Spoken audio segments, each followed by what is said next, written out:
Powered by the Inside the Birds podcast. Now, live from inside the Matt Black Kia Studios, it's Football at 4. Football at 4 is powered by the Inside the Birds podcast, and it is brought to you by our friends over at the Atlantic City Airport. Plan your summer vacation now. Spirit Airlines is offering nonstop flights from Atlantic City International Airport to Boston, Atlanta, San Juan, Miami, and other exciting destinations. Visit Spirit.com. Andrew DiCecco is back. He's got great work right now over at InsideTheBirds.com. We have been previewing the divisions. We are over to the AFC South today, where the AFC South is home to their champion, the Tennessee Titans, 12-5. The Indianapolis Colts, who have a very different look, especially at the quarterback position, 9-8. The Houston Texans, 4-13.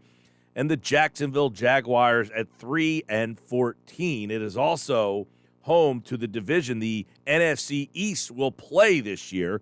So all four NFC East teams will face Tennessee, Houston, Indianapolis, and Jacksonville. We're going to break those four teams now as our division previews continue with Andrew DiCecco from InsideTheBirds.com. These have been a lot of fun, so let's continue on our look at the AFC South with Andrew DiCecco. What's up, bud? Not too much, bud. How are you? All right, man. Let's start with this Tennessee team and kind of a new look for them. They got Tannehill back, Henry back, but A.J. Brown is in Philly. They did get Robert Woods. They drafted Treylon Burks, and this is a team that's been the number one seed last year. So on the offensive side of the ball, without A.J. Brown, what does this offense look like to you? Well, it's certainly less dynamic and explosive, right? I think Robert Woods is going to be the consistent player that he's been, right? I think you're going to see a player that's going to threaten the short to intermediate areas of the field. He's going to be very consistent in catching the football and be a reliable option for Ryan Tannehill, a security blanket. And you're going to see a guy like Treylon Burks, who you see the traits there, and they call him like a poor man's Deebo Samuel. And he does have a skill set that's very comparable, but you never know how quickly a rookie's going to translate to the pro level. So you never want to automatically assume that he's going to step right into that role, because he does have a lot of similar traits to A.J. Brown, and he's built similarly as well. But again, you're talking about a rookie receiver trying to step in and fill that void, and I don't know that he's ready to do that. So and Derrick Henry there, the offense is going to continue to run through him. So basically, it's going to be a heavy run approach, I believe, and then you're going to see a far less dynamic passing attack. Yeah, the passing attack without A.J. Brown, you mentioned they get Treylon Burks, but that offensive line, a lot of questions up there. You know, Pro Football Focus just ranked all the lines. They had Philadelphia number 1, by the way, but Tennessee down towards the bottom, and you wonder if that's going to finally catch up to this offense, which loses a dynamic player in Brown. Yeah, well, it certainly could, and you know, Derrick Henry's not. He's pretty much superhuman, but he's not going to be able to break every single tackle and get if he's getting hit at the line of scrimmage. I mean, you saw what happened to Najee Harris in Pittsburgh. You need an offensive line, no matter how big or physical and powerful you are, in going downhill. So there are some question marks there. Obviously, Taylor Lewan is there. Ben Jones is the center. They added a second round, or in 2021 they had a second rounder in Dylan Radins from North Dakota State. But yeah, I mean, there's a lot of question marks there on that offensive line. There's at least 3 different holes that I would consider to be areas that they need to really look at this summer before I think there's going to be positions up for grabs. All right. Over on that defensive side of the ball, obviously Mike Vrabel, the head coach, is a defensive-minded guy. Who are some of the guys, that he is going to count on? Caleb Farley, Bayard, Hooker. It sounds like their safety. I mean, their secondary is a little some of the strengths of this team. But how is this Tennessee Titan defense? I think that they've improved a lot from a pass rush standpoint. I think Jeffrey Simmons is a player. You mentioned some of the other defensive backs. Right in the middle of that defensive line, I think he's someone that continues to get better. He's athletic. He's strong. he's explosive, right? So, and it all starts up front, and he's a very physical player. Bud Dupree, an outside linebacker, is a player that's going to continue to provide pressure off the edge, so I would look for that. They have David Long and Zach Cunningham in the middle. They're two active inside linebackers, and Harold Landry sort of bookends that. We mentioned Bud Dupree, so he's there as well. So I really like what they've done at the second level there. And then the secondary, Kevin Byard, by and large, has been one of the most, I hate the term underrated because it can carry negative connotations, but I think he's been the most underexposed or undercovered safety in the league because he's been very consistent year after year, productive, smart, heady veteran type of player, and he's the glue in that back end. And they have Christian Fulton, of course, they took in the second round in 2020, and Elijah Molden's a strong nickel corner from Washington, very physical on the inside, can play even some safety if they need him to. And you mentioned Caleb Farley. A lot of it's going to hinge on his health, but he has the makings to be that top corner that they need. Of course, he was taken in the first round in 2021 after suffering an injury. We're talking with Andrew DiCecco, InsideTheBirds.com. Our offseason previews of each division, the AFC South. Let's go to the Indianapolis Colts. They have a new quarterback in Matt Ryan. He replaces Carson Wentz for Frank Reich's team. And obviously, let's start there. How do you see Ryan fitting in and replacing Wentz? I think everybody said, hey, Wentz was a one and done, just assuming he had an awful year. But, he threw for over 3,500 yards. He had 27 touchdowns, just 7 interceptions. But they go with Matt Ryan. How does he fit in Indianapolis' offense? I don't think it moves the needle all that much. Now, I think that you're going to have a much more stabilizing presence in Matt Ryan. He's less erratic, but he also doesn't give you that dynamic playmaking ability that Carson Wentz can provide for an offense in terms of running and making plays outside the pocket with his legs. And also some improvisations, throwing off platform and things of that nature. I mean, you're not going to get that with Matt Ryan, but you are going to get week in and week out a more steady quarterback that's going to make the best use of his weapons. Jonathan Taylor, obviously, monster year, 1,800 yards. He had some MVP talk. He had 18 touchdowns. Can he rival that season this year?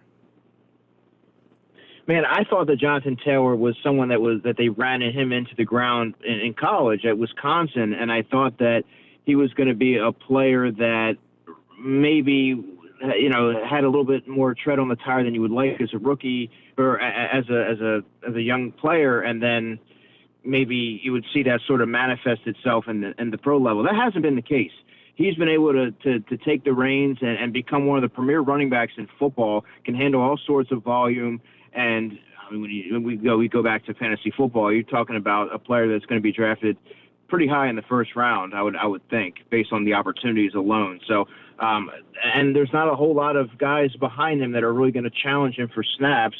They have some decent role players, such as Nyheim Hines, is more of a receiving running back and a third down option. But I mean, that's Taylor's backfield, and I do think that he has the ability and youth on his side to rival last season. Yeah, and then obviously they got a really good offensive line. That's something. Well, I thought maybe their offensive line was a little disappointing, but they still have a good offensive line in a league filled of poor offensive line play. Michael Pittman, Paris Campbell, Mo Alley Cox. I mean, it seems that this offense has a shot to be pretty good if Ryan still has something left in the tank. Yeah, Michael Pittman's a breakout candidate for me this year. I think he's really going to take the next step and become more of a household name. He did some great things last season, but I think now he becomes, you started looking at him in the conversation being one of the upper echelon receivers in football. Alec Pierce, let's not forget about him, the receiver from Cincinnati, who was surprisingly drafted in the second round. I thought he might be an intriguing third-round option, but he's a physical perimeter guy that I think has deceptive speed and can work all three levels of the field and provide an adequate complement to Michael Pittman as a rookie, pretty polished player, good route runner. So I think he's going to really help out Matt Ryan, particularly on those contested catches, and he'll be able to, he has a wider catch radius, so much like Michael Pittman, he can sort of put the ball wherever he wants, and these guys are going to come down with it. That's the type of players that they are. And then Paris Campbell is an explosive slot, but he has not been able to stay healthy. If he's able to, they have the best of both worlds. having three different receivers with differing skill sets, they complement each other quite well. And then in the back end, of course, they have Desmond Patton, who has flashed on occasion. And, you have to really like what they have there from a receiving standpoint, at least their top four. Defensively, it's an interesting team here. Leonard, he's got the injury issues. Gilmore they brought in. So you got, an aging corner on one side. Nick Crosser they drafted. And then, of course, you got Buckner up front. Ngakoue they brought in. Kwity Paye is back. So it's a really interesting Colts defense. Yeah, and Rodney McLeod's there as well. So, you have him and Julian Blackman as your safeties, I would imagine right now. And then you mentioned Nick Cross. He's a player that I think I've mentioned it either here or elsewhere, that I think he's going to be a number 3 safety sort of in the early stage of his career. And then probably midway through the season, you're going to see him probably supplement or probably supplant, rather, Rodney McLeod, I would assume, because Nick Cross is immensely athletic and has a lot of upside, good size, good range. And I think that putting him side by side with someone like Julian Blackman, it really behooves the Colts to do that, to make them to give them the best, the most optionality and the best secondary that they have. And when you're looking at the defensive line, Kwity Paye and DeForest Buckner are outstanding. Grover Stewart has flashed in the past, and he's a sort of a player that I think has flown under the radar a little bit. Ngakoue, of course, you mentioned. They're strong there. And at the second level, Darius Leonard, we all know what he can do. I think Bobby Okereke is one of the better pass coverage linebackers in football as well. So I really like their defense. I think it's probably the strongest in the division. Looking at the AFC South, let's go to two teams that struggle. Let's go with Houston. Fired the coach, obviously. New coach in there. New team overall. You're going to go back to Davis Mills. So let's find out a little bit more about the second-year player. Davis Mills is the trigger man for the Houston offense. Yeah, I think he was sort of put in a difficult spot last season, and I think it's difficult to judge what he's able to do in an offense because there were so many moving parts around him. It was a very dysfunctional team. I don't think they did enough to support David Coey, who was there last year. I thought it was a real shame that he was sort of a one and done coach there. But nevertheless, I think that when you look at what he has this year, he has a couple of speed guys in Brandon Cooks and John Mechie, who was their second-round pick. And so he's an intriguing option. Nico Collins is a big receiver, bigger-bodied guy from Michigan, if you remember. He was a 2021 draft pick in the third round. So he's going to have a couple of young weapons, and then Brandon Cooks, of course, who is explosive and can take the top off of the secondary. So he's going to have some options there to work with. You would like to see the tight end position have been addressed a little bit better, especially as a young quarterback. You tend to lean on that position. They don't have they don't have a veteran there to lean on. They have Brevin Jordan, who I believe if I'm remembering correctly, went to Miami. Was a fifth-round pick in 2021. I think he is still a developmental prospect by my estimation, and I don't know that you really want to see someone that's able to work the middle of the field and help your quarterback out, and I don't know if they have that guy yet. However, the offensive line, Kenyon Green in the first round, that was a smart pick. Wasn't necessarily the most gaudy selection by any means, taking a guard, but you have him going opposite Laramie Tunsil, their left tackle, and you have Titus Howard, who is that right tackle, who was their first-round pick the same year the Eagles took Andre Dillard. So they do have some pieces there to work with on the offensive line. That's the offensive side of the ball. Now, defense for Houston, for years, this was their bread and butter with the Watt years over there on that side of the ball. They seem like, Steve Nelson, by the way, that's where he ended up going. You see Desmond King's over there. Derek Stingley was a kind of a surprise pick. So they focused on the secondary for Lovie Smith. What's this defense look like? Well, outside of the secondary, it's not very impressive. It doesn't really move. Nothing really moves the needle to me. I really like Jalen Petrie, the free safety that they got in the second round in this year's draft, and, of course, Derek Stingley in the first round. I think both players are plug-and-play, day-one guys. They're going to be high upside and potential all-pro players in that secondary if they're put in position to be successful and if they sort of acclimate to the pro level as quickly as I anticipate them doing. I think you're going to see them have early returns on them. But then you look at the linebacker. I think they have Camus Grugier-Hill. He's more of a third or fourth guy to me, a core special teams guy. Malik Collins is there, a defensive tackle. And outside of that, I mean, you have Jerry Hughes. Jerry Hughes is a veteran, but he's seen better days. And Christian Harris at linebacker, they drafted in the third round as well.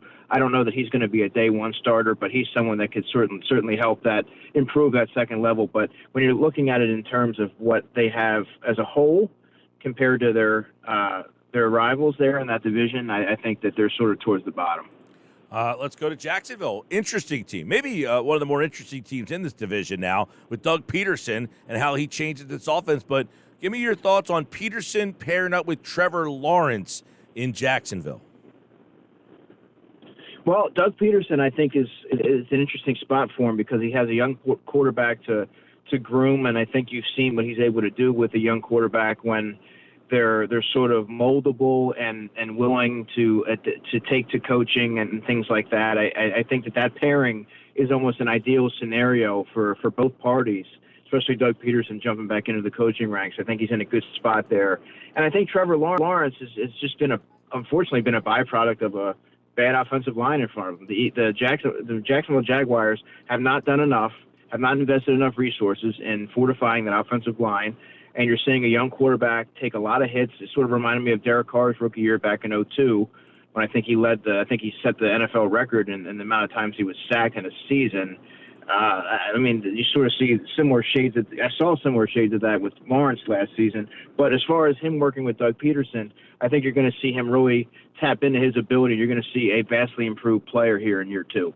Yeah, that will be a guy that I think a lot of people will keep their eye on. Trevor Lawrence, the former number one pick. And, they went out and spent a lot of money on wide receivers. Was it, a frivolous expedition for them to bring in Christian Kirk and Zay Jones? What did you think of some of the moves and the money they spent at that position? Yeah, I thought they forked over an awful lot of money for players that are, 2s and 3s and, they're not necessarily when you spend that kind of money, you want guys that are going to take over a game, right? You want difference makers, and I don't know that either one of them are. I think they in their careers they've been players that they're streaky, so they'll emerge for a week or two, and then you don't really hear from them for a couple of weeks. Those are the type of players that they are. When you see them for a number of years, that's really what they are.